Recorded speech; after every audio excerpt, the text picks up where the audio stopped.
how's it going? Yeah, so I started getting into superheroes. They're That's pretty cool. cool. That's cool. That's how's that going? Yeah, no, I just wanted to let you know because you're like the comic book person, the superhero person. Hey, actually, so I was just about wanted to go to the let you know. comic store. If you wanted to go with me to, grab some books and No, I'm good. why wouldn't you? Why would I need to do that? Everything that I need to know is in the movies, right? No, because you're trying to get more into superheroes. I think it's important to consume the medium that they were originally in, which are comic books. Well, yeah, like the MCU stuff, like the Christopher Nolan Batman. I even like George Clooney and stuff. Like it's all in the movies. Come on, Tobey Maguire Spider-Man. Everything's in the movies. I don't need to like read anything. You could borrow mine. I really don't mind if you borrow mine. You comic book people are always so gatekeepy. Like, why can't I just enjoy a character, like, without having to like read every single thing ever? Gatekeeping. I Yes, want you to read comic books. They're really easy to read and they're very accessible nowadays.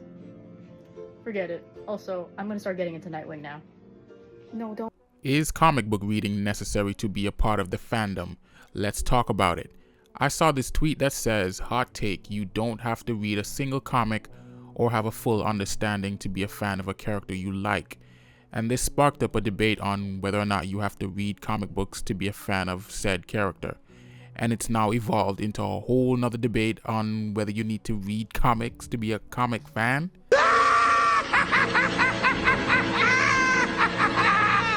I mean, it's in the term, comic fan, so that's kind of self-explanatory.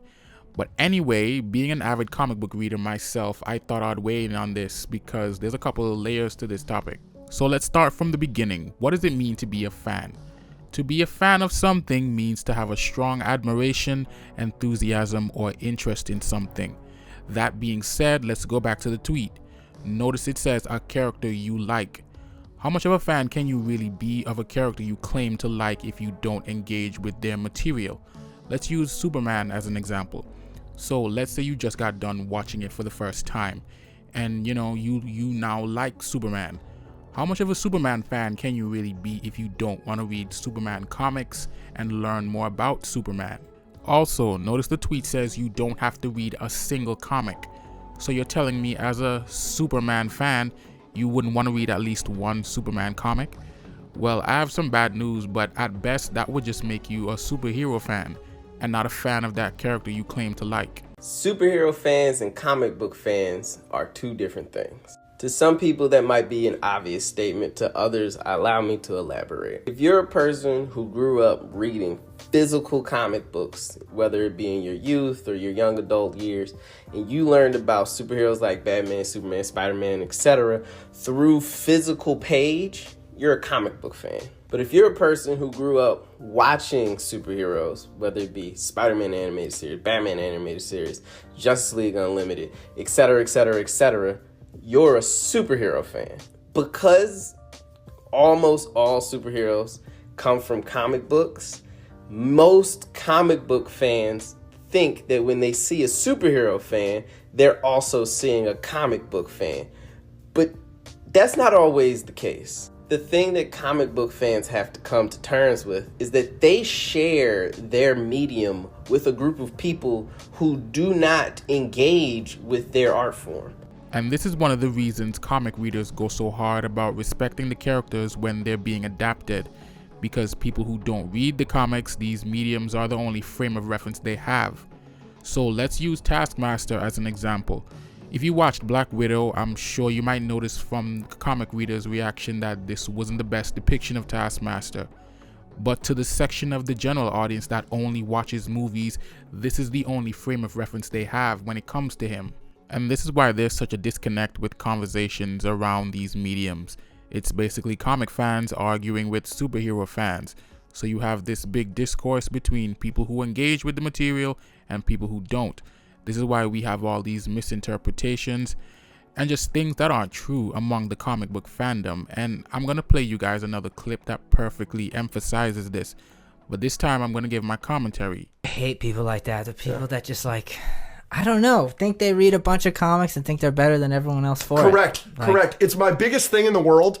There's just this subsect of comic readers that read every comic, and therefore every comic is good. Wrong.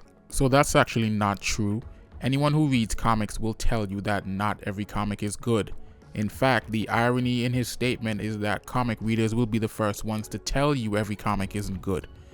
Go watch my video I did on comic accuracy. I said in that video more than once, everything in the comics is not good. This is why I also said it's insane for anyone to want everything in the comics to be adapted. But let's continue. Wrong. It's my biggest. There are bad comics. It's not like, yes, there are back, but it's like you think because you read everything that like you're a bigger comic fan or like you know more or whatever. It's like, I mean, yeah, the person who engages with the material more is obviously going to know more. Plus, again, it's in the word comic fan. Comic book YouTubers are obviously going to know more than someone who just watches the movies because they engage with the material more. That's not really a diss. That's just a fact. Or, yeah, Dude, sure, just they get off your know high more of the horse. history, they know more stories, but that doesn't make you better, or like, this just doesn't make you like a better if person. anything, I'd say that gets you lost in translation of who these characters actually are. Like, There's you just have so so much much. history and so much facts in your head of like who these characters are. You've missed like what they're actually No, like, representing. I respect, like, if you want to read comics. So let me get this straight. Comic readers have so much knowledge and so much facts on these characters that they forget who they really are. What? I can't tell if that part was satire, but let's continue. It's like I respect it, but that doesn't mean, I don't know, that just doesn't mean that like I have an inability to like enjoy Brave New World. Like, yeah, you know what I mean? it's so stupid. It's, Or I like I shouldn't have the privilege to talk about it. You know what I mean? Okay, so this is a straw man. No one says you can't enjoy or have opinions on these movies. I think the problem is when you try to be the authority on the material they're based on, even though you don't engage with it. And I'll give you an example. You look at Batman killing. So when it comes to Batman killing in general, one of the arguments people tend to use is to bring up Dark Knight Returns. I did a whole video debunking this myth. Batman doesn't kill anyone in Dark Knight Returns. So y'all are using a story where he doesn't kill to justify him killing. This lets me know you haven't read it. And I can even take it a step further. Not reading the comics is one thing, but then they barely engage with the movies they claim to love so much and have so many opinions on. So another argument you typically hear is that Bruce Wayne should use his wealth to combat crime and poverty in Gotham. Crime in Gotham is organized, so no amount of money will fix it. This was actually one of the plot points in Batman Begins. In the Depression, your father nearly bankrupted Wayne Enterprises combating poverty. He believed that his example could inspire the wealthy of Gotham to save their city. And this was also the same reason Bruce even decided to become Batman in the first place. People need dramatic examples to shake them out of apathy, and I can't do that as Bruce Wayne. As a man, I'm flesh and blood. I can be ignored, I can be destroyed, but as a symbol, I can be incorruptible. To really drive home my point, I'm going to use Iron Man as another example. The whole box of scraps thing. Tony Stark was able to build this in a cave with a box of scraps. Tony Stark built the arc reactor with millions of dollars of equipment from his own company. It's right there in the movie. They show you the equipment came from Stark Industries. Does this look like a box of scraps to you? So it's one thing to not engage with the comic books, but then they barely engage with the movies. So this is how we get these kinds of takes. Let's continue. no, yeah. Like, I think that's the dumbest. If anything, it's like that's good that you haven't read as much, so you can offer your own unique perspectives. exactly. You It's know, all you different can make perspectives, up and your that's own good. ideas. as long as you're respectful about it. Now, I actually agree with them on that one. Sometimes being a comic book reader, it can be both a gift and a curse.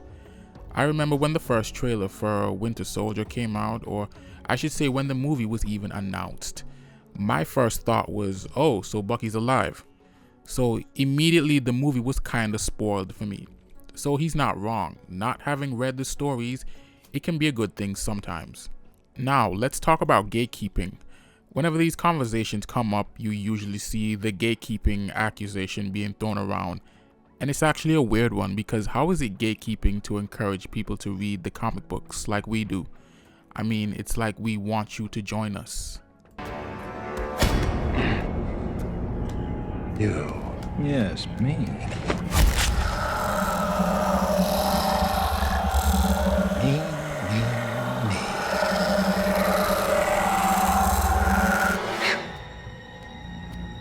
Me too. So I'd say it's quite the opposite of gatekeeping. If you watch some of my videos I've done on character origins, you'll notice I try my best to add reading recommendations. And other comic book YouTubers do this as well, so that can't be gatekeeping. And on that note, someone else brought up a really good point. A lot of these movies don't do a good job of getting people to even read the comics. If you look at other mediums like anime and manga, they've figured this out because the anime typically sells the manga and vice versa. Yet when it comes to American comic book movies and TV shows, they'll get good viewership, make millions of dollars, but then that hardly translates to the same numbers when it comes to comic book readership. And to be honest, that's really the fault of the comic book companies and the people who own them. And what will happen is the people who do watch the movies and then go read the comic books, they'll end up hating the movies because then you see the disservice that's truly being done to the comic books. This is what I was talking about earlier about how being a comic book reader, it can be both a gift and a curse. And I'm going to use Birds of Prey as an example. If you watched Birds of Prey and then read some Birds of Prey comics back when it came out, you'd be confused. And the reason I say back then is another thing they'll do is the nonsense from the movies, they'll canonize it in the comics so that they can say, yeah, we're following the comics. Now, let me also say this. Sometimes that can be a good thing because you look at characters like Harley Quinn and even Red X. They were in the TV shows and then they were made canon in the books, so it's not completely bad. So to circle back to the original point, if you only watch the movies, at best you're a superhero fan, and that's okay. But to claim to be a fan of a character and not engage with any of their source material, it just doesn't make any sense. But anyway, these are just my thoughts. Let me know yours down in the comments. Thanks for watching, and I'll see you in the next one. That all you got, nigga? Oh, no, nigga. That's just the tip of this iceberg. Read, nigga! Read!